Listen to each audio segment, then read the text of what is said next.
আমরা এখানে এবারের যে স্বাগত ভাষণে ডক্টর দেববর্মা বলেছেন যে বিশ্ব ক্যান্সার দিবসের এবারের যে মূল থিম সেটা হচ্ছে ক্লোজ দ্য কেয়ার গ্যাপ, এবং সত্যিকারের অর্থে এটা কিন্তু মানে নিড অফ দ্য আওয়ার এই ধরনের স্লোগান খুব প্রয়োজন। কারণ অনেক সময় সচেতনতা না থাকার কারণে অনেকে এই ক্যান্সার রোগকে আমন্ত্রণ করেন, এবং ঠিক সময়ে যদি আমরা সেই ট্রিটমেন্টটা করি তাহলে এটার নিরাময় হওয়ার অনেক সুযোগ থাকে। একটা সময় ছিল আমাদের বলা হতো cancer has got no answer, একটা সময় হতো, কিন্তু এখন কিন্তু সেরকম না।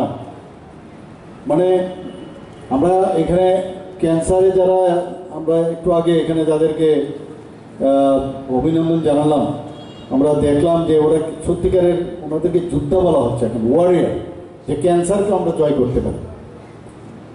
এবং আমরা দেখি অনেক সময় আমাদের খামখেয়ালি বানাতে এই ক্যান্সারটা আমরা ইনভাইট করি। কোনো রকম অ্যাবনর্মালিটি শরীরে দেখলে, শরীর এমন একটা মানে বিষয় যেটা অনেক সময় আমরা সবসময় এটা সচেতন থাকি না, কারণ নিজেরটার সম্পর্কে আমরা সচেতন, ইভেন ডাক্তারবাবুদেরও অনেকে সচেতন থাকে না। ডাক্তাররা অন্যদেরকে ভালো করেন কিন্তু নিজেরা সচেতন কিন্তু অনেক সময় হয় না। মানে we are all human being, সেটা আমি নিজে দেখেছি এবং বুঝেছি।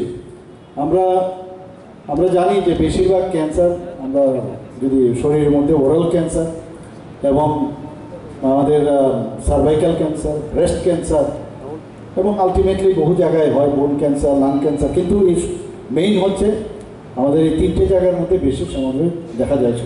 এই জন্যই বা বাজেটও আমরা দেখলাম যে যারা আমাদের ছোট ছোট মেয়েরা আছে, মেয়েদেরকে এবার মানে টিকাকরণ করা হবে কম বয়সের মধ্যে, তো যাতে সার্ভাইকাল ক্যান্সার সবচেয়ে বেশি মেয়েদের মধ্যে পরবর্তী সময় দেখা যায়। এর জন্য মাননীয় প্রধানমন্ত্রীজি বা আমাদের যে অর্থমন্ত্রী সীতারামনজিও এই বিষয়টা রেখেছেন।